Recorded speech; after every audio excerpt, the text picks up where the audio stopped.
Bueno, gracias al Señor por este punto al que hemos llegado de adorar al Señor también con la exposición de la palabra.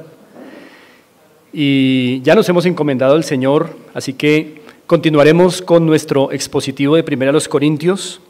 Así que vamos a ubicarnos allí. Yo creo que ya estamos ubicados porque acabaron de dirigir la lectura en la que vamos a estar. Y quiero que repasemos un poco lo que fue la enseñanza anterior en cuanto a nuestro expositivo de Corintios. Recuerden, hermanos, que estuvimos viendo una diferencia importante entre el individualismo y la individualidad. Vimos cómo estas dos características se desarrollaron a través de lo que Pablo expuso sobre el propósito de los dones. Vimos, amados hermanos, que el individualismo en la iglesia se manifiesta cuando los miembros de la misma ven sus dones como únicos, pero por encima de los demás, al punto de dos formas de individualismo: no creer que necesiten de otros o no creer que su don sea útil. Son dos tipos de individualismo. Por el contrario, la individualidad en la iglesia se manifiesta en que se reconoce que cada uno ha recibido algo que es único, especial, con el propósito de complementar a otros. Por eso vimos que el individualismo es la doctrina que enseña que los valores e intereses personales están por encima de los demás. Pero la individualidad es el reconocimiento de que cada ser humano tiene algo único con el propósito de complementar a otros. Muy bien, quería recordar eso porque llegamos a un punto, hermanos, que considero crítico en nuestro expositivo, ya que ustedes ven en el versículo 27, pongan sus ojos ahí: vosotros pues sois el cuerpo de Cristo y miembros cada uno en particular, y eso concluye muy bien lo último que vimos. Pero en el verso 28, Pablo, hablando de ese cuerpo de Cristo compuesto por muchos miembros, va a mencionar a unos hombres especiales y va a mencionar también implícitamente esas habilidades del Espíritu especiales como, y a unos, dice el verso 28, puso Dios en la iglesia, primeramente, ¿qué? Apóstoles, luego profetas, lo tercero, maestros, luego los que hacen milagros, después los que sanan, los que ayudan, los que administran, los que tienen don de lenguas. Y hermanos amados, eso implica que la iglesia de Corinto había sido bien dotada de hombres con sus capacidades especiales, dadas por el Espíritu Santo para el provecho de la iglesia. Por supuesto que esto no estaba pasando en la iglesia. Había un mal uso de los dones, había una mala comprensión de los dones, pero eso ya lo vimos. El punto crítico aquí, en esta mañana, a considerar, hermanos, es que hay una serie de manifestaciones aquí que se ven a través de estos hombres que nos preguntamos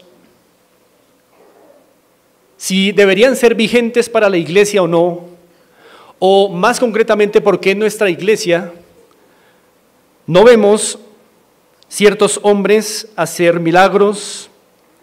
¿Por qué no vemos apóstoles? ¿Por qué no vemos profetas? ¿Por qué no vemos hombres haciendo sanidades? Y seguramente, hermanos, esta es una iglesia que no lucha mucho con eso, y eso puede ser bueno y puede ser malo. Es malo y puede ser malo si no luchamos con eso, pero no sabemos por qué no luchamos con eso. Puede ser malo si usted y yo decimos, no creemos en esos dones, pero al explicar por qué no creemos en esos dones, no sabemos explicarlo. Eso es igual que practicarlo sin saber por qué. Así que uno de los propósitos de esta enseñanza es clarificar cuál es el trasfondo de que seamos, y vamos a irnos relacionando con un término importante, cesacionistas. ¿Por qué somos cesacionistas en esta iglesia? Y vamos a ir profundizando en ese término He consultado, aparte de lo que ya había estudiado, algunos muy buenos materiales al respecto. Uno nos lo ha provisto nuestro querido pastor Jorge Castañeda también. Y quiero dar esos créditos, hermanos, porque ese es un tema amplio, un tema delicado, pero un tema provechoso si podemos, hermanos, entender por qué hemos asumido una posición respecto a los dones que se enseñan en la Escritura, y ya que llegamos a ese punto crítico donde salen los apóstoles, los profetas, salen dones de milagros, de sanidades, será necesario como iglesia, hermanos, que entendamos por qué una u otra posición, en particular por qué cesacionistas. Hermanos, recordemos que los dones los podemos, teológicamente hablando, clasificar en dos. Atención a esto, los dones, teológicamente hablando, los podemos clasificar en dos: dones extraordinarios y dones ordinarios. Todos los dones, teológicamente hablando, se pueden clasificar como dones extraordinarios y dones ordinarios. Los dones extraordinarios, por definición, son o fueron todos aquellos que sirvieron para revelar la voluntad de Dios. Dones extraordinarios son todos aquellos que sirvieron para revelar la voluntad de Dios, y están incluidos en esos dones extraordinarios todas aquellas manifestaciones que servían para validar al mensajero que comunicaba la voluntad de Dios. Entonces, ¿qué dones están ahí? Por ejemplo, el de profecía era un don para revelar ¿qué? La voluntad de Dios. El don de lenguas, ciertamente en la Escritura, fue usado para revelar asuntos, voluntad de Dios. Tal vez el don de ciencia que aparece ahí también. Pero también están incluidos, les decía, en esos dones extraordinarios, todas esas manifestaciones que acompañaban al mensajero para validar al mensajero y validar el mensaje que estaban dando, como dones de milagros y dones de sanidades, para poner un ejemplo. Todos esos son los que llamaríamos dones extraordinarios. Sirvieron para revelar la voluntad de Dios y también para confirmar la autenticidad del mensajero y del mensaje. ¿Y cuáles serían entonces los dones ordinarios? Los dones ordinarios o comunes son aquellos dones entonces que comúnmente sirven para la edificación de la iglesia. El don de enseñanza, el don de servicio, el don de administrar, el don de presidir, el don de dar, el don de exhortar, el don de ayudar, el don de misericordia, en fin. Así que, hermanos, no olvidemos esa importante distinción ya entrando al tema. Dones extraordinarios y dones ordinarios. Ahora, hermanos, la necesidad de aclarar aquí este punto, la necesidad de dar argumentos que nos ayuden a entender por qué hemos asumido cierta posición, tiene que ver con los dones extraordinarios, no con los ordinarios. El punto crítico está en entender cómo operaron los dones extraordinarios en la iglesia. Así que, hermanos, vamos a hacer un estudio temático. Vamos a hacer un paréntesis para aclarar el punto de los dones extraordinarios. Y, hermanos, así también vamos a ir aclarando que en la iglesia actualmente hay dos posiciones, no en esta, me refiero a todas las iglesias. Hay dos posiciones con respecto a los dones extraordinarios. Unos que creen que los dones extraordinarios continúan para el ejercicio de la iglesia, y a esa posición se le conoce como continuista. Otros que creen, nosotros ahí, que los dones extraordinarios cesaron al cumplir su propósito, y a esa posición se le conoce como cesacionista. Entonces, respecto a los dones extraordinarios, hay dos posiciones actualmente: continuistas y cesacionistas. Así que, hermanos, el continuismo es la doctrina que enseña que los dones extraordinarios siguen vigentes para la iglesia de hoy. Ahora, entre los continuistas hay varios grados, ¿no? No todos entienden el continuismo igual, pero todos los continuistas tienen algo en particular, y es que todos le dejan un pequeño espacio o un mayor espacio a la posibilidad de que Dios hoy sigue dando revelación. O le dan un gran espacio o le dan un pequeño espacio, pero un pequeño espacio, un pequeñito espacio moderado que le dé la posibilidad a la iglesia de entender que Dios sigue hoy revelando, es un pequeño espacio por donde se puede poner en duda la suficiencia de las Escrituras, así sea pequeño. No importa que uno destape la olla completamente o que la destape un poquito, el vapor sale. Por eso es importante aclarar en esta mañana ese tema. El cesacionismo, por su parte, afirma que los dones extraordinarios cesaron en el primer siglo, debido a que el propósito de su existencia llegó a su fin cuando se completó la revelación de Jesucristo a través de sus apóstoles. Así que hoy seguirían operativos solamente los dones que llamamos ordinarios para la edificación del pueblo de Dios. Bien, hermanos, vamos introduciéndonos entonces en el tema. Como cristianos tenemos que reconocer algo. Como cristianos, la cristiandad en general. La cristiandad en general tenemos que reconocer que andamos en una lucha entre los ojos físicos y los ojos de la fe. Toda la cristiandad reconoce, la verdadera cristiandad, que está en una lucha entre los ojos físicos y los ojos de la fe. Miren, en lo personal, ¿qué nos afecta más?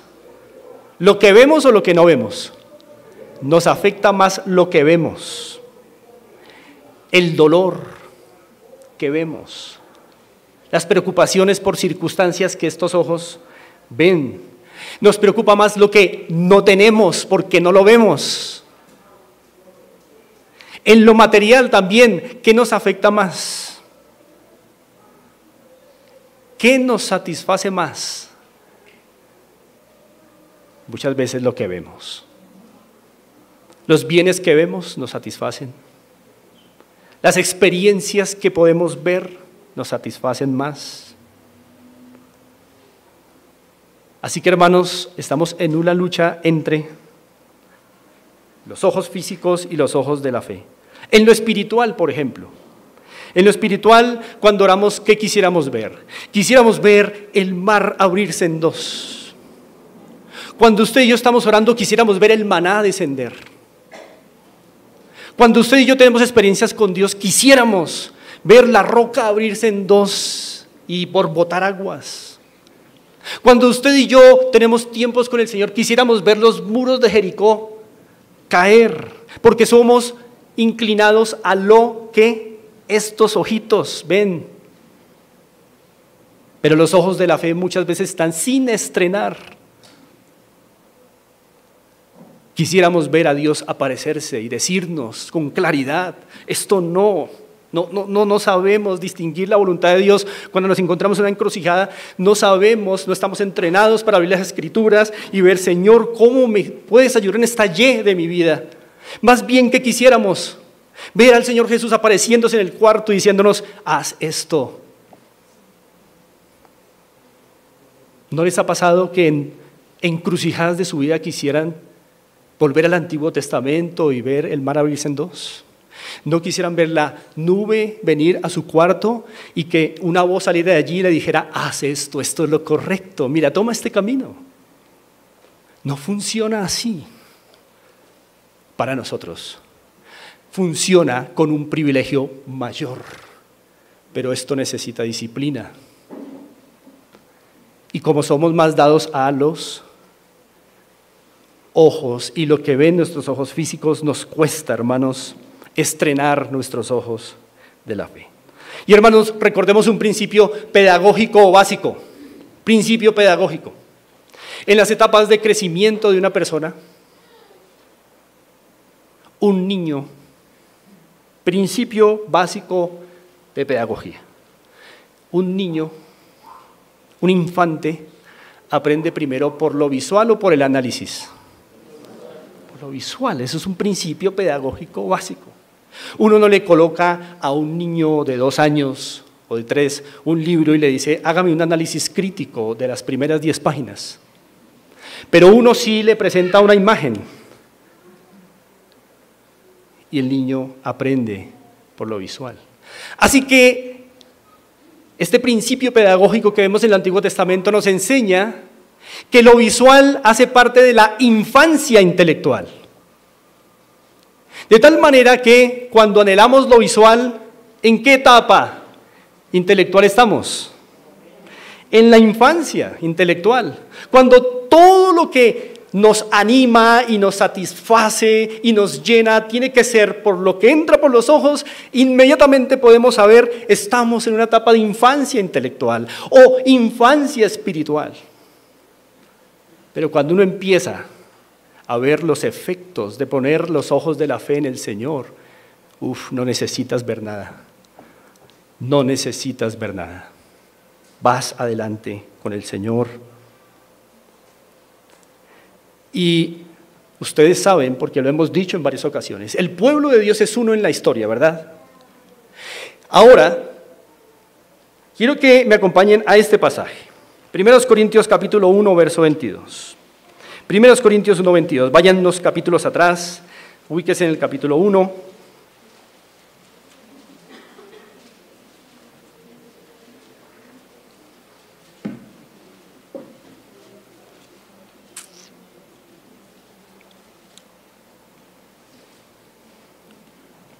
Mira el verso 22. Porque los judíos, ¿qué piden? Solamente hasta ahí. Los judíos piden señales. El pueblo de Dios en la historia siempre ha sido uno. Y el Israel del Antiguo Testamento, el Israel nacional, el Israel físico, era la oruga de lo que hoy es la mariposa. La mariposa es la iglesia del nuevo pacto. El Israel nacional era la oruga de esa mariposa. Y el pueblo de Dios desde Adán hasta Abraham era la crisálida, por decirlo de alguna manera.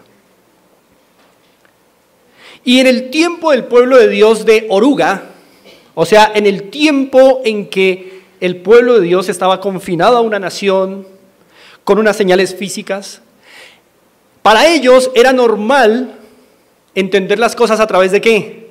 De lo visible, el tabernáculo visible, los ritos, las ceremonias, las abluciones, la comida, la dieta, el arca.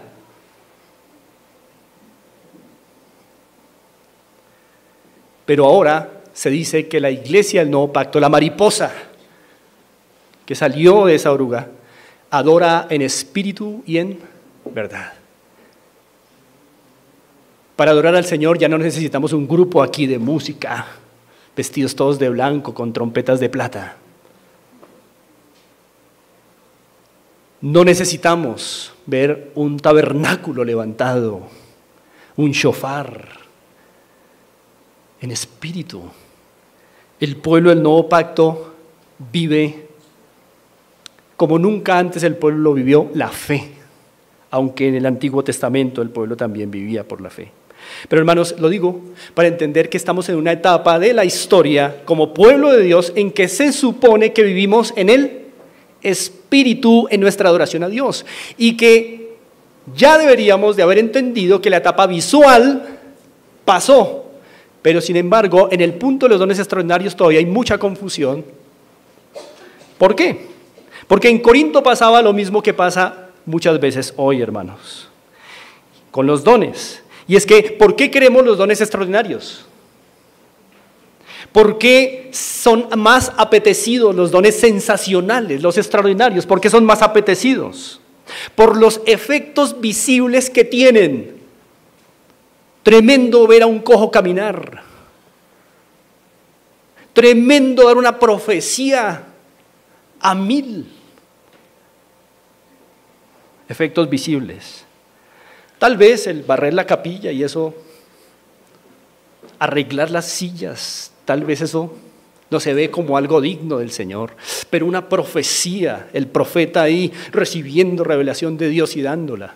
O sin nadie, solo en mi cuarto, creyendo que el Señor me va a revelar algo nuevo aparte de lo que ya reveló. Porque nos gusta todo lo que tenga efectos para el ojo físico. Y hermanos, ustedes saben que la sociedad de hoy quiere hacernos más visuales. Por todos los medios, nuestra sociedad de hoy quiere hacernos más visuales. Por eso nuestros hijos, y tenemos que dar una batalla a los padres con ellos, es que no sean visuales más allá de lo normal. Hoy los adultos, la sociedad nos está inclinando a ser más visuales. Por eso a usted le cuesta leer un libro, pero no le cuesta 1 hora ver su celular. Y eso es infancia intelectual. Maduren y maduremos. Salgamos de la infancia intelectual y dejemos de ser tan visuales y leamos. Pero en la fe también, hermanos, en la vida espiritual. Salgamos de la infancia espiritual y dejemos de estar satisfaciendo nuestras vidas en lo que nuestros ojos ven y vivamos por fe. Así que, hermanos, hoy, como en Corinto, se hace necesario precisar el asunto de los dones extraordinarios, porque ciertamente en su momento válido en el primer siglo, causaron efectos visuales sorprendentes, pero todo esto tiene una razón. Hermanos amados, somos cesacionistas en esta iglesia, pero es importante entender por qué. ¿Por qué? Es la pregunta importante. Reitero, tal vez usted está sentado y está diciendo, no es un tema que sea una lucha para mí, pero si no sabe explicarlo, tiene que volvérselo una lucha, porque ignora por qué usted asumió congregarse en una iglesia cesacionista. Y la ignorancia es pecaminosa, habiendo revelación. Así que, hermanos, vamos juntos a caminar en esto. Quisiera hacer 3 aclaraciones en cuanto al cesacionismo y al continuismo. ¿Por qué? Porque a continuación voy a dar una serie de explicaciones y hacer una apología o una defensa al cesacionismo. Y por supuesto, vamos a desaprobar ¿qué? El continuismo. Pero no quiero que se malinterprete la desaprobación al continuismo. Por eso, hermanos, quiero decir que hay muchos hermanos en la fe que son continuistas. Tienen otra percepción de los dones, creemos que están equivocados, pero aún así, la explicación de hoy no es contra alguien.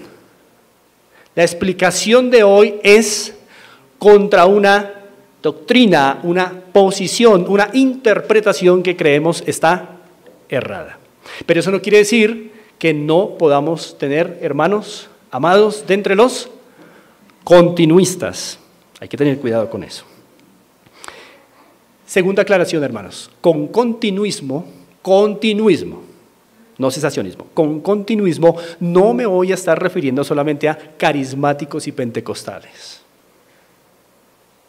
Porque es sencillo descartar a un carismático y a un pentecostal. En esta discusión es sencillo descartarlo. Los carismáticos están mal, los pentecostales están mal, obviamente. Pero, ¿qué hacer con las iglesias que enseñan sana doctrina y son continuistas? Ese es el problema verdadero para nosotros. Que hay maestros muy buenos enseñando predicación expositiva.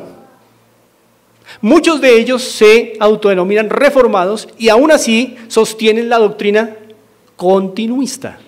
Y los escuchamos, nos nutrimos de ellos sin saber ese trasfondo.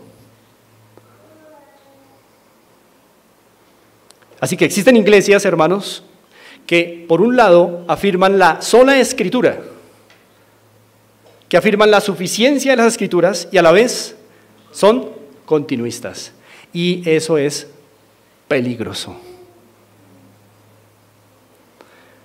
Así que, hermanos, con continuismo no me estoy refiriendo solamente a iglesias carismáticas y pentecostales. Todo continuismo afecta la doctrina de la suficiencia de las Escrituras, como vamos a comprobar. Hermanos, así como no es posible ser carismático y cesacionista, eso sería una contradicción. Ser carismático y cesacionista es una contradicción. No existe un solo carismático que sea cesacionista. Así tampoco es imposible ser reformado y ser continuista. En cualquier grado. Reitero, como es imposible un carismático cesacionista, también es imposible un reformado continuista. No importa el grado.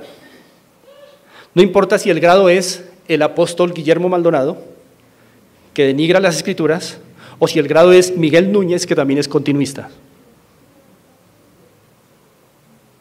En todo grado hay un peligro contra la doctrina de la suficiencia de las Escrituras. Y por eso tenemos que tener cuidado.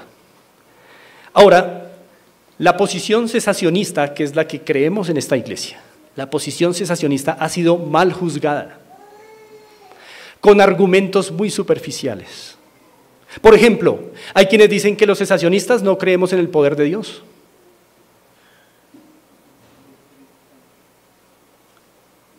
¿Qué tipo de argumento es ese contra el cesacionismo? Creemos que Dios es poderoso hoy, pero el punto es que no creemos que los dones extraordinarios o los milagros, las sanidades, las profecías, en su momento cuando funcionaron, hayan sido con el propósito de mostrar el poder de Dios. Por favor, es importante entender esto, hermanos. Es importante entender que nunca los dones milagrosos fueron con el propósito de mostrar el poder de Dios. Para mostrar el poder de Dios, ¿qué hizo Dios? ¿Qué revela el poder de Dios? Romanos 1. La creación. Para poder ver el poder de Dios, el Señor hizo la creación. Los milagros no fueron diseñados para mostrar el poder de Dios como muchos aducen. Si quieres ver el poder de Dios, ¿en dónde tienes que poner tus ojos? En la creación. Otros dicen que los cesacionistas no creemos en el actuar soberano de Dios. Lo limitamos. Argumento superficial. Creemos que Dios es soberano, pero creemos que como Dios soberano sigue obrando milagros hoy, pero ya no a través de ciertos hombres con dones especiales. Es decir, ¿creemos que hay milagros hoy? ¡Claro! Pero no creemos que hayan milagreros. Ese es el punto. ¿Creemos que Dios puede sanar hoy a una persona? Sí, pero no creemos que lo haga a través de un hombre que tenga el don de sanidad.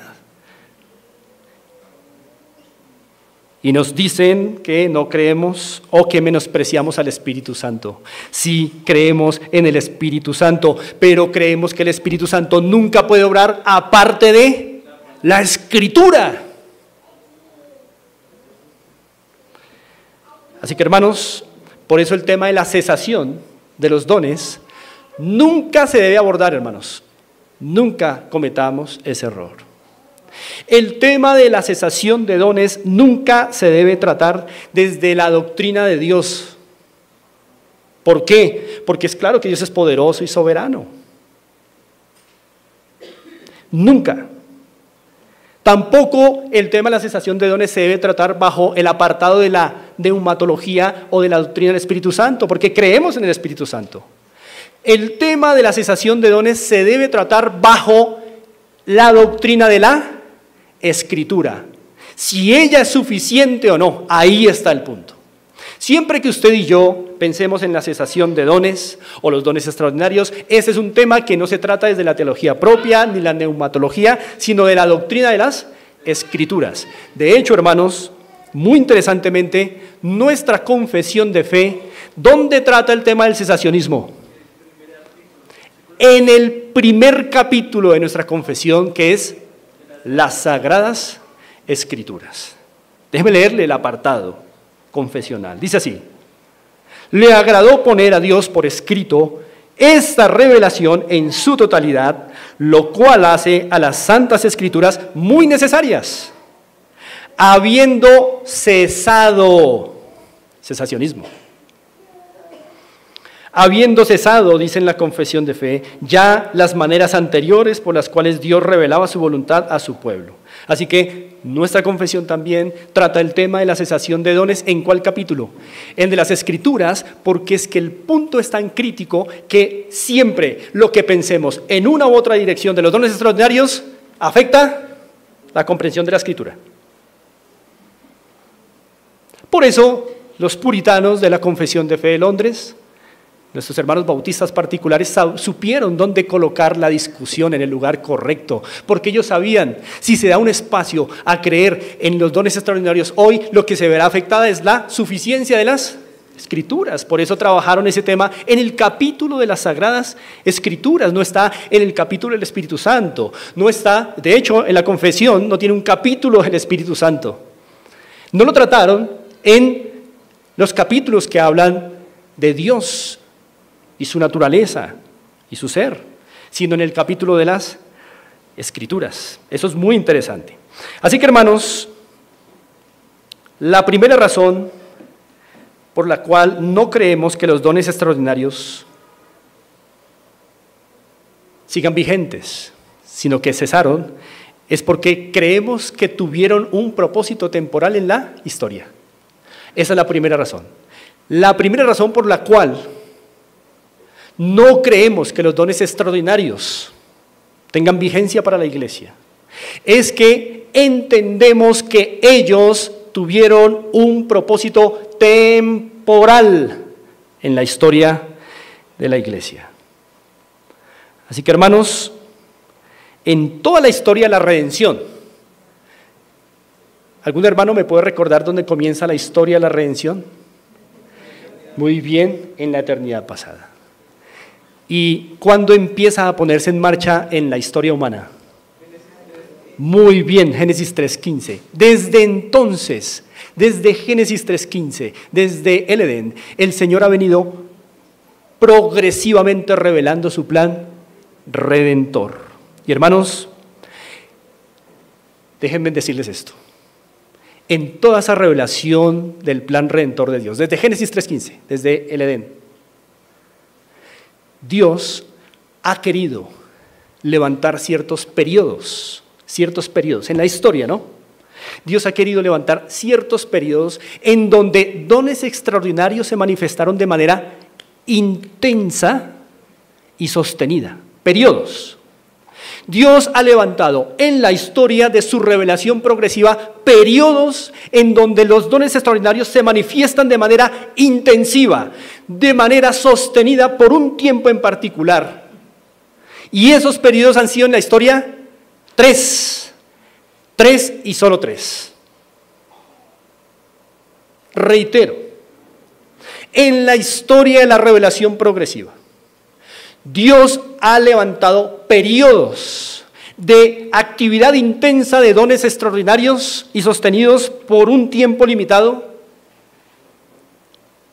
Y quiero que, hermanos, veamos todo lo que está detrás de esos periodos y podamos entender que los dones extraordinarios tuvieron un propósito temporal en la historia.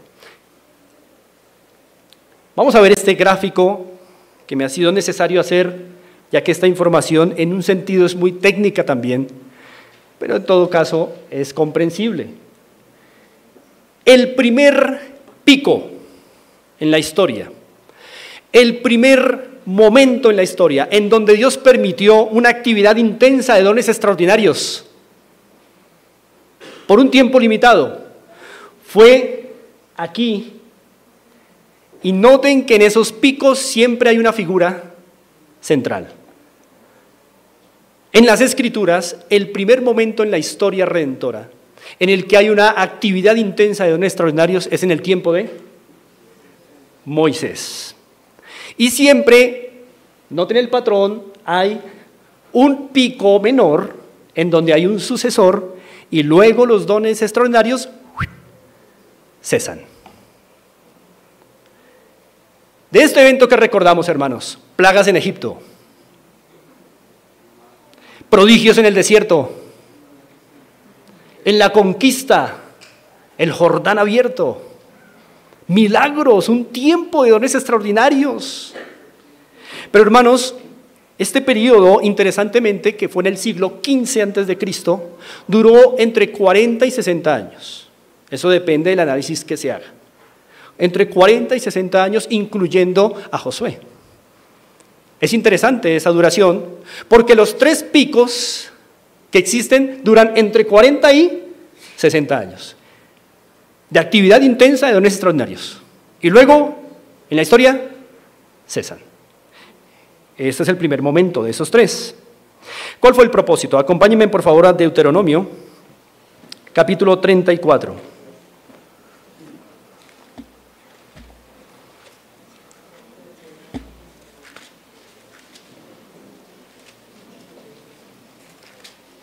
Deuteronomio capítulo 34.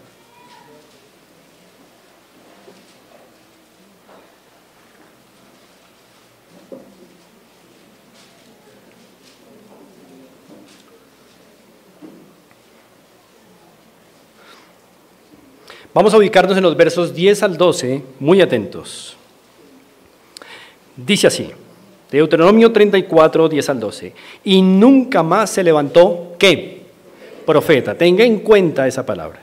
Y nunca más se levantó profeta en Israel como Moisés, a quien haya conocido Jehová cara a cara. Nadie como él en todas las señales y prodigios.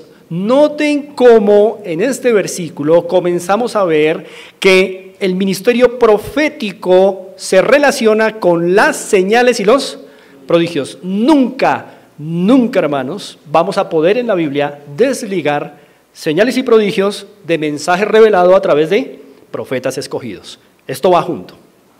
Importante. Nadie como él en todas las señales y prodigios que Jehová le envió a hacer en tierra de Egipto, a Faraón y a todos sus siervos y a toda su tierra, y en el gran poder y en los hechos grandiosos y terribles que Moisés hizo a la vista de todo Israel. Hermanos, conclusión, ¿qué calificó a Moisés como profeta de Dios? Las señales, los prodigios, los hechos grandiosos. Así que, hermanos, cuidado, no nos burlemos de los dones de sanidades, de milagros y de los hechos portentosos, de los prodigios y señales, porque tuvieron un lugar en la historia. Ahora acompáñenme por favor a Éxodo capítulo 4. Y antes de leer Éxodo 4, recordemos, hermanos,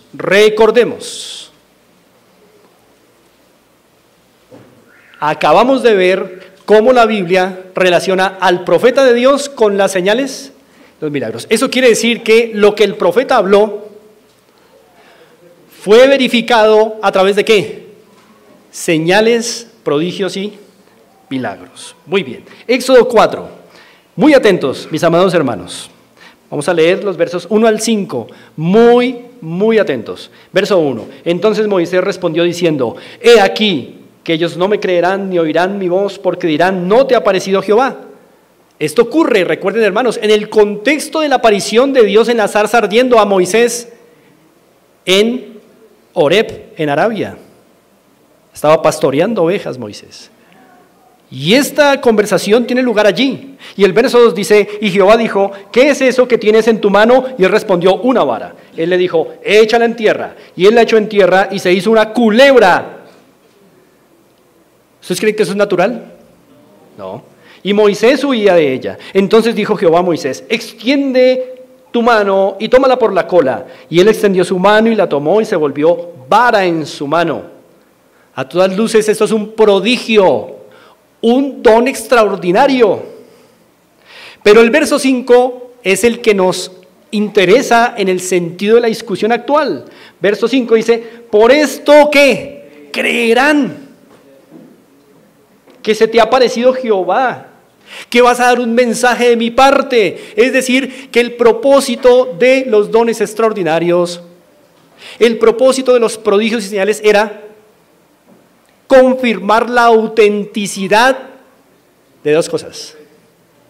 ¿Cuáles dos? Del profeta, o sea, del mensajero y del mensaje. Señales, prodigios y milagros autentificaban, validaban, confirmaban la palabra de Dios a través de ese mensajero. Y hermanos, aquí está el punto importante. Este periodo de intensa actividad en dones extraordinarios era con el propósito de introducir en la historia revelación redentora. Revelación importante, por favor, no desconecten esas dos cosas. Cada vez que hubo un periodo de intensas señales, de intensos dones milagrosos, es porque Dios iba a introducir palabra autoritativa que iba a quedar escrita. ¿Y cuál fue la porción de las escrituras que el Señor introdujo en ese periodo de grandes manifestaciones milagrosas? La ley. La ley. Entonces, ¿qué estamos aprendiendo? Que las temporadas de intensa actividad de dones milagrosos, dones extraordinarios, sirvieron con el propósito de introducir ¿qué? Revelación autoritativa que tenía información concerniente al Redentor. Era el plan progresivo de redención dándose a conocer a los hombres. Y era tan importante que necesitaba quedar consignado. Pero ¿cómo los hombres iban a creer que los hombres que escribieron la escritura realmente estaban hablando de parte de Dios? Con señales, prodigios. Una vez que se introduce la revelación y queda consignada, ¿qué pasa con los dones extraordinarios? Cesan.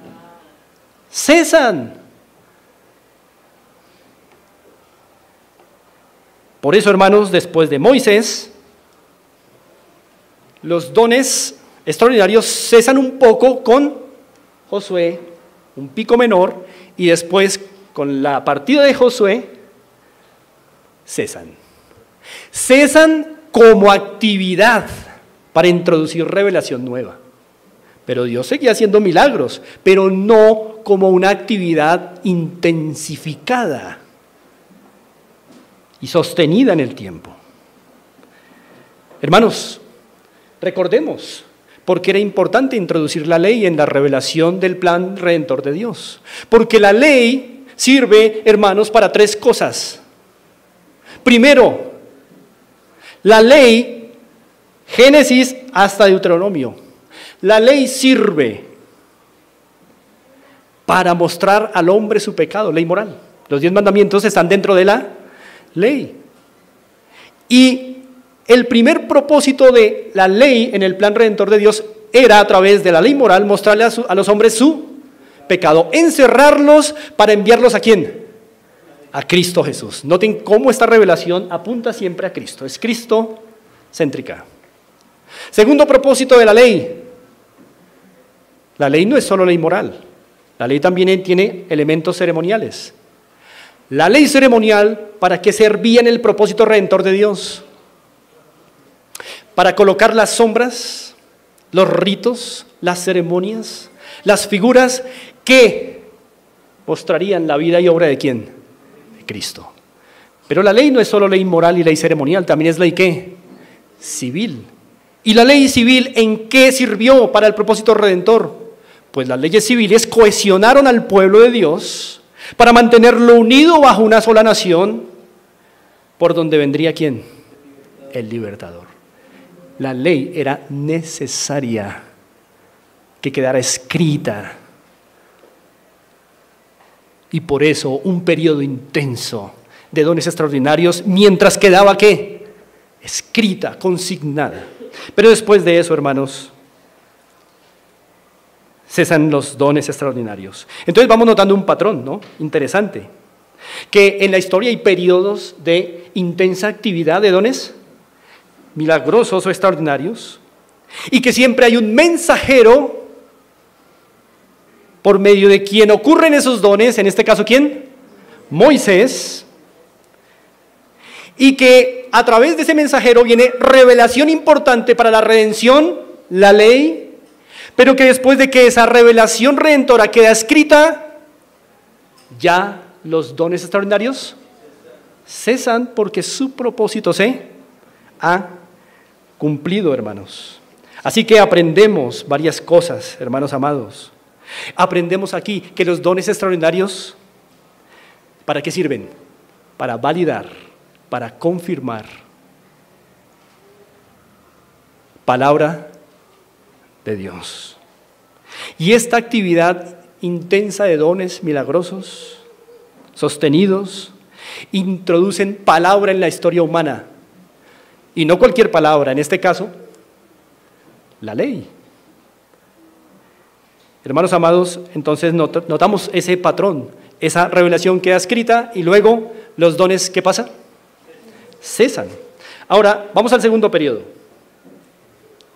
de intensa actividad de dones extraordinarios. Entre este y este no existe, hermanos, ningún periodo intenso de actividad de dones extraordinarios hasta que llega el profeta Elías. Durante todo este tiempo, Dios siguió siendo soberano. Dios siguió siendo poderoso y seguro que obró milagros, pero no en actividades intensivas y sostenidas en el tiempo. Solo hasta que llegó Elías. Ese es el segundo pico de milagros en la historia. Y recordamos, hermanos, que hubo sanidades, que hubo resurrecciones, ¿recuerdan? Correcto, muy bien. Hubo milagros de diferentes categorías, hubo señales con el clima, ¿recuerdan? Con Elías y demás. Esto se dio en el siglo IX antes de Cristo. Y el periodo en que duraron esos milagros fueron entre 40 y 60 años, qué curioso. Exactamente lo mismo que el primer periodo. Y el propósito, vamos a mirar Primero de Reyes, vamos a verificar cuál era el propósito. Primero de Reyes, capítulo 18.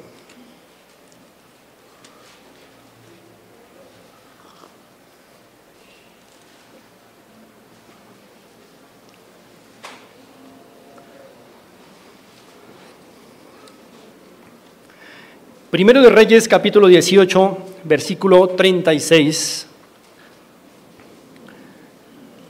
Leemos así. Y recordemos, hermanos, el contexto de este pasaje que vamos a leer. El profeta Elías está enfrentándose a Acab, el rey de Israel, a su casa y a 450 profetas falsos, profetas de Baal. Y él solo. Y dice el verso 36, cuando llegó la hora de ofrecerse el holocausto, se acercó ¿quién? El profeta, otra vez como en el pasaje que leímos de Moisés, el profeta Elías, y dijo: Jehová, Dios de Abraham, de Isaac y de Israel, sea hoy manifiesto que tú eres Dios en Israel y que yo soy tu siervo. Pero ¿cómo el mundo iba a saber que era el siervo, el profeta que hablaba por Dios, y habían otros 450 profetas diciendo: Dios habla por nosotros, Dios nos escucha a nosotros somos los verdaderos profetas? ¿Cómo se iba a distinguir el verdadero profeta de Dios de los falsos? Por las señales, prodigios, milagros, dones extraordinarios. Y que por mandato tuyo he hecho todas estas cosas. Y ustedes saben lo que sigue: una gran señal de Dios, un prodigio impresionante. Autentica el ministerio de Elías a los ojos de 450 profetas falsos, a los ojos de Acab y su familia y a los ojos del pueblo de Israel. Y por eso después de esa señal, el pueblo que entendió: este es el profeta de Dios. ¿Y qué hicieron con los 450 falsos? Los mataron. Pero pregunto, ¿qué autentificó al mensajero y a su mensaje? Las señales prodigios, milagros, dones extraordinarios. Ahora, como ya aprendimos un patrón, estos periodos siempre introducen revelación en la historia. ¿Cuál es la revelación que se introduce ahora? Si ya se introdujo la ley, quedó escrita. Los profetas, muy bien, se introduce en la historia el profetismo, es decir, con Elías comienza el periodo de los profetas, después vienen Isaías, Jeremías, viene Oseas, Joel, Amós, Abdías, Jonás, Miqueas, Nahum, Habacuc, Sofonías, Ageo, Zacarías, Malaquías. Todos ellos vienen ahí, introducidos por el ministerio profético de Elías. Qué interesante lo que Dios está haciendo en la historia, hermanos. Qué interesante analizar lo que el Señor está haciendo en la historia con su plan redentor. Y entonces es de suponerse que si Dios quiso introducir nueva revelación es porque esta no es igual a esta, sino que amplía esta. Por eso, hermanos, los libros proféticos son importantes, cruciales, esenciales en el plan redentor de Dios. ¿Por qué? Porque amplían la promesa de redención con detalles, significado. También porque sitúan la esperanza del pueblo de Dios ¿en quién? En el Mesías venidero. También porque anticipan proféticamente las glorias y las humillaciones ¿de quién? De Cristo. Notan cómo toda esta revelación que el Señor está introduciendo en las distintas épocas apunta ¿a quién? Al Señor Jesucristo. Esto se trata de información redentora, y como se trata de la redención de la humanidad, tiene que quedar ¿por qué? Por escrito para todas las gentes. Esto se está preparando para una escalada mundial. Esto se está preparando para una escalada universal. Por eso hoy en Colombia tenemos la Biblia. Por estos movimientos de dones extraordinarios que introdujeron en la historia revelación necesaria para la redención. Valoremos la Escritura, valoremos la Biblia. El Señor está hablando a su pueblo por las Escrituras. Entonces, hermanos, notamos en la Escritura que tras Elías y Eliseo los dones cesan. Solo queda el don de profecía en los profetas y con el último que fue Malaquías, 400 años de cesación de dones. Interesante.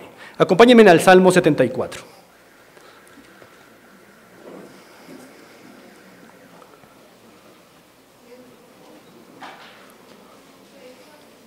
Salmo 74. Versículo 9. Este salmo es importante en nuestra discusión. Este es un salmo escrito después de la destrucción del templo. En ese periodo, hermanos, en donde los dones habían cesado. Pero miren el verso 9, dice así: no vemos ya nuestras, ¿qué? Señales, y no hay más que profeta. ¿Por qué el salmista, inspirado por el Espíritu Santo, unió las dos cosas? Porque el pueblo ya había adquirido un patrón en su imaginario colectivo. Tiempo de señales, tiempo de ¿qué? De revelación especial, tiempo de profetas. Desaparecen las señales, no hay revelación general o especial, perdón, de Dios, y ya no hay mensajeros. ¿Notan? Ya no vemos nuestras señales. No hay más profeta, ni entre nosotros hay quien sepa hasta cuándo. Nosotros hoy sabemos hasta cuándo. Cuando llega Jesucristo. Se va a levantar el tercer pico de milagros, dones extraordinarios, señales, prodigios. Pero hermanos, hasta aquí, hasta este segundo pico, ¿qué tenemos de la Biblia? El Antiguo Testamento. El Antiguo Testamento. Esa es la visión básica del Antiguo Testamento. Esto es supremamente importante, hermanos. Quiero que miremos unos pasajes en el Nuevo Testamento. Vamos a Mateo capítulo 5. Mateo capítulo 5. Y lo que vamos a leer, usted ya está en capacidad de entender por qué se afirma de esa manera. Mateo capítulo 5, verso 17, en boca del Señor Jesús, se dice esto: no penséis que he venido para abrogar, ¿qué dos cosas? Eso no es casualidad, hermanos. El Señor sabía que lo único autoritativo de parte de Dios era ley y profetas, porque eran escrituras que habían surgido de tiempos intensos de dones milagrosos en donde Dios autentificó su mensaje. Por eso este lenguaje, cuando ustedes ven al Señor Jesús o a algún apóstol hablando de la ley y los profetas, se están refiriendo al Antiguo Testamento que hablaba de Él. Lo acabamos de ver, que hablaba de Él. Era palabra autoritativa. Miren Mateo 22.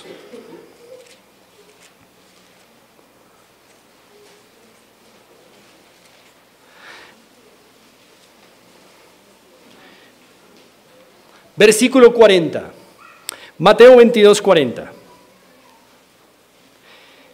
Dice así: de estos dos mandamientos depende toda la ley y los profetas. Otra vez, todo el Antiguo Testamento autoritativo en un canon para el pueblo de Dios se resume en ley y profetas.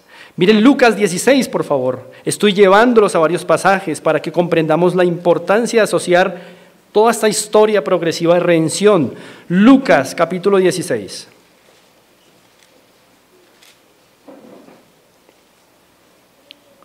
Verso 16.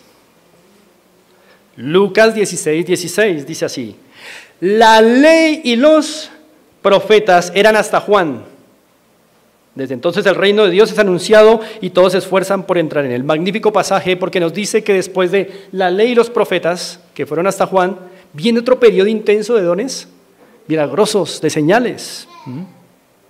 Y Juan 1:45, y avanzamos. Vamos a Juan 1:45.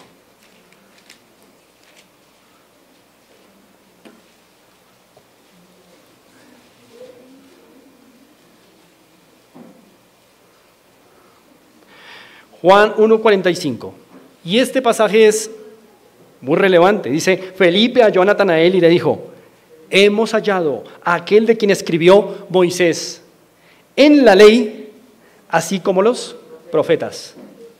Palabra autorizada. A Jesús, el hijo de José de Nazaret. Muy bien.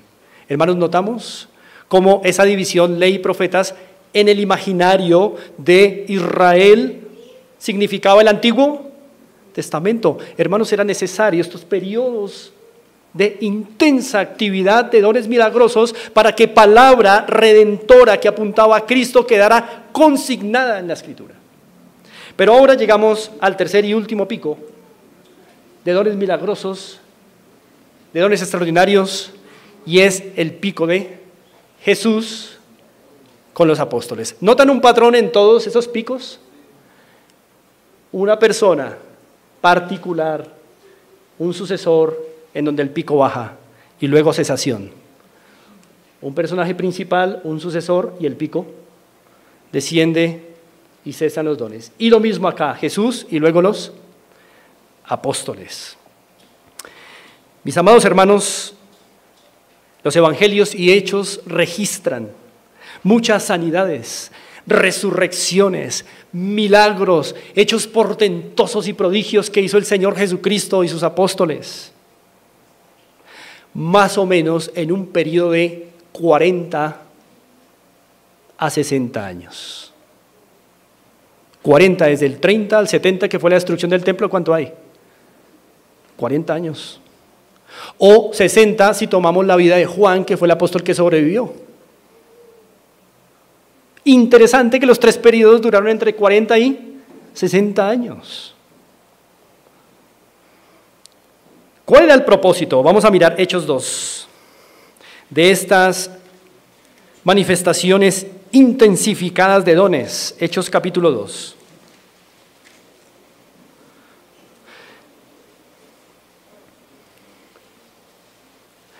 Versículo 22. Hechos 2, 22.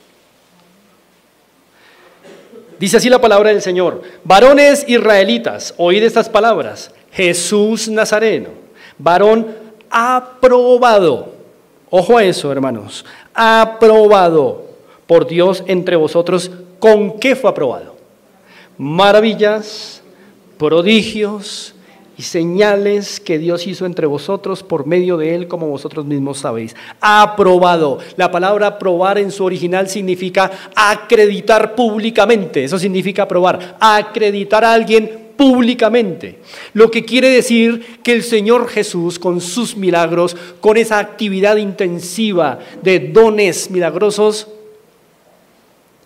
acreditó públicamente su naturaleza como mensajero y su mensaje. Por eso tenemos los evangelios escritos, hermanos. Pero también los apóstoles. Vamos a Hebreos 2.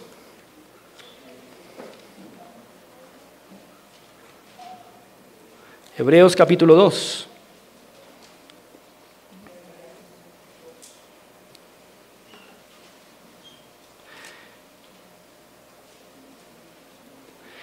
Vamos a leer los versos 1 al 4. Muy atentos, hermanos,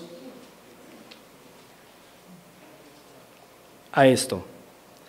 Hebreos capítulo 2, versos 1 al 4. Dice así: por tanto, dice el escritor de los Hebreos, es necesario que con más diligencia atendamos a las cosas que hemos oído, no sea que nos deslicemos. Por eso oír la palabra de Dios nos ayuda y previene de deslices en la vida. 2, porque si la palabra dicha por medio de los ángeles fue firme y toda transgresión y desobediencia recibió justa retribución, ¿cómo escaparemos nosotros si descuidamos una salvación tan grande? Y ojo que aquí viene el punto, la cual habiendo sido anunciada primeramente ¿por quién? Por el Señor, acreditado con milagros, vimos, nos fue confirmada por los que oyeron, testificando Dios, esta es una referencia a los apóstoles, testificando Dios juntamente con ellos con señales y prodigios y diversos milagros y repartimientos del Espíritu Santo según su voluntad. Entonces, hermanos, vemos que el propósito de esa intensiva obra de milagros era confirmar la palabra de ¿quién? De Dios. ¿A través de quiénes? De sus mensajeros. Bien Cristo o bien los apóstoles. Confirmar la autenticidad del mensajero y confirmar la autenticidad del mensaje. ¿Que esto venía de quién? De Dios. Hermanos, entonces, pregunto, ya que todos estos picos de dones milagrosos han introducido revelación especial para la redención, necesaria para entender el plan redentor, ¿qué introdujo ese tercer pico?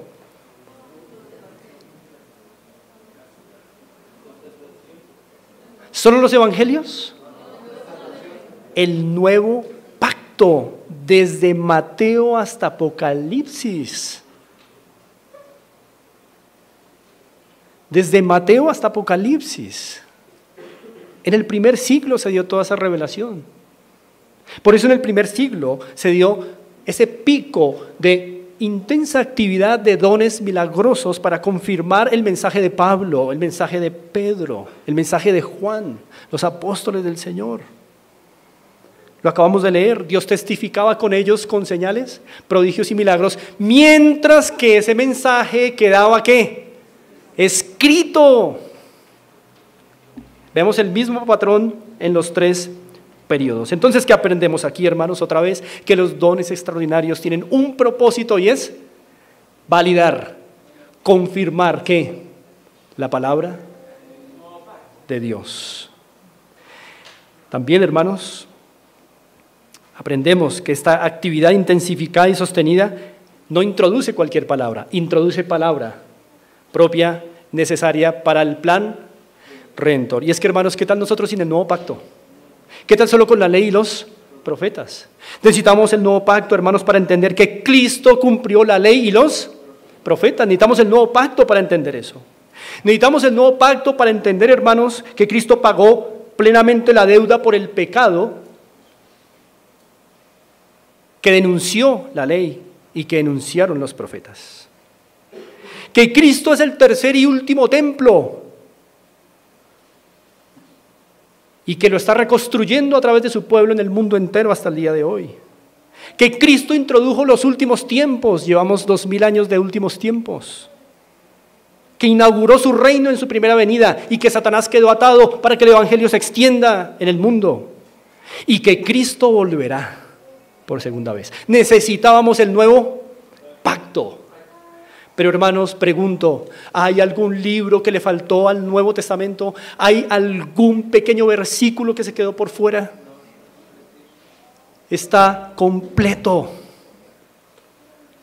Lo que Dios quería que supiéramos de su plan redentor está completo en 66 libros. Y hermanos, entonces no debe hacérsenos extraño que Jesús en el monte de la transfiguración, viniendo en su reino, apareciera con dos personajes muy especiales: Moisés y Elías. ¿No nos está diciendo eso algo? ¿En qué posición apareció Cristo? ¿A la izquierda, a la derecha o en la mitad? En el centro, indicando la ley apunta a Cristo, los profetas apuntan a Cristo. Ahí está el canon, ahí están los 3 picos de dones extraordinarios, hermanos. Y de ahí sale nuestra bendita palabra, que es suficiente para guiar nuestras vidas. No hay más fuera de esto. Y así en el monte de la transfiguración, entonces, la ley de Moisés, los profetas representados por Elías, se han cumplido en el nuevo pacto en Jesús. Y nos ha llegado a través de los apóstoles ese nuevo pacto escrito.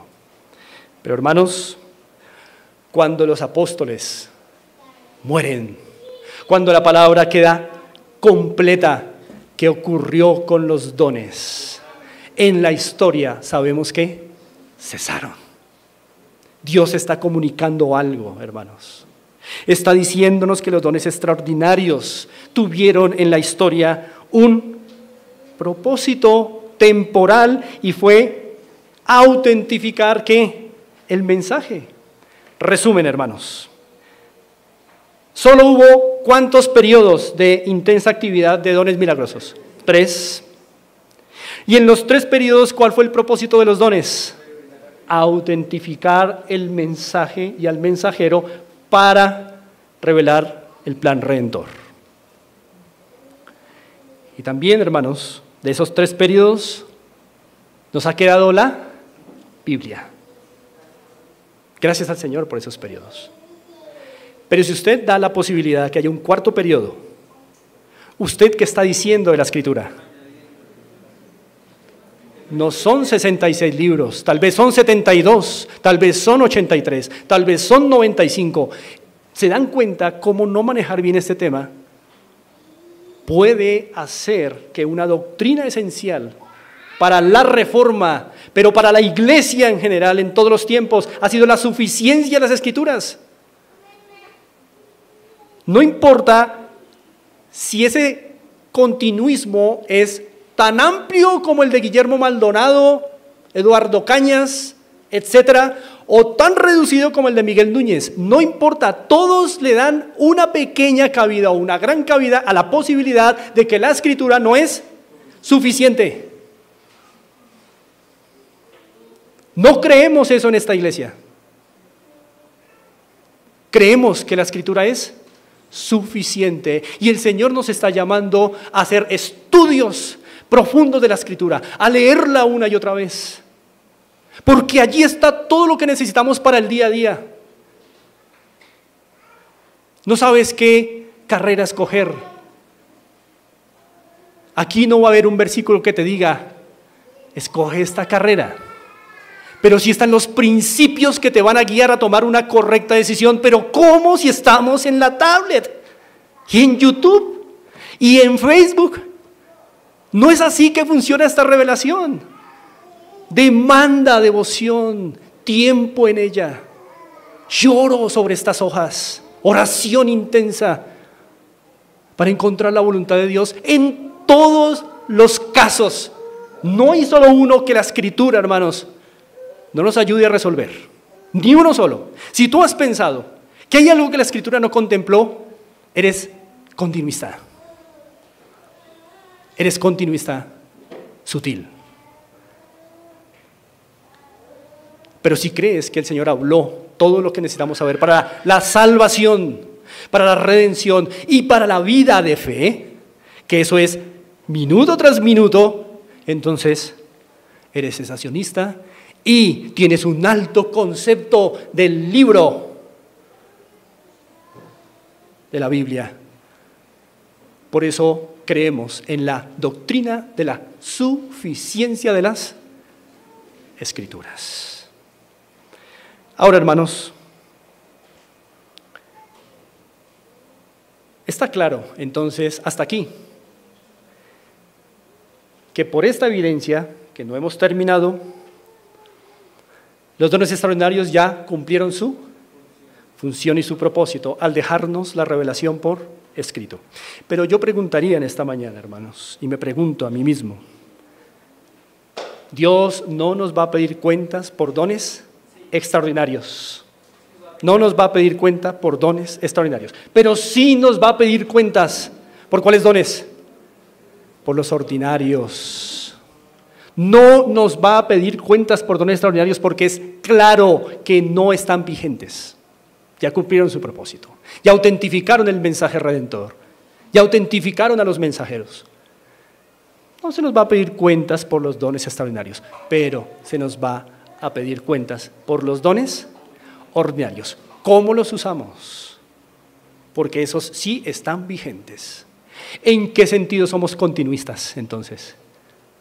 En el sentido de los dones ordinarios. Continúan para la era de la iglesia. Pero el término no se aplica a los dones ordinarios, se aplica a los dones extraordinarios. Por eso somos cesacionistas. Pero, hermanos, Dios nos va a pedir cuenta por los dones ordinarios. Ya sabemos cuál es el don que el Señor nos dio. Los estamos usando conforme a la voluntad de Dios. Estamos edificando al hermano con los dones que el Señor nos dio. Hermanos, si nos hicieran esta pregunta, ¿cómo tus hermanos en la fe se están viendo beneficiados de tu don? ¿Qué responderíamos? Si alguien nos preguntara, ¿cómo tus hermanos en tu iglesia se están viendo beneficiados de tu individualidad, de tu don? ¿Qué les responderíamos? No sé, hermanos, tal vez deberíamos quedarnos callados ante tal pregunta. Tal vez diríamos, oiga, no había pensado en eso, solamente voy los domingos a escuchar. Y de eso se nos va a pedir cuentas, de los ordinarios. De los ordinarios no, pero de los ordinarios sí. Hermanos, oremos que el Señor nos ayude a tomarnos con seriedad los dones ordinarios, porque los extraordinarios ya cumplieron su propósito. Gracias a Dios nos dejaron la Biblia. Pero la edificación quedó en manos del pueblo de Dios a través de los dones ordinarios. Oremos.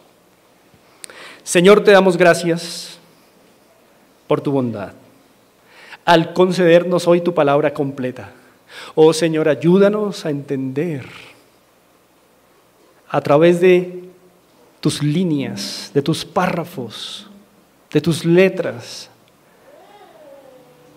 cómo vivir, Señor, nuestra vida cristiana agradándote en todo. Ayúdanos, Señor, a entender mejor el tema de los dones ordinarios, para que nuestra iglesia sea edificada. Te lo pedimos en Cristo Jesús. Amén.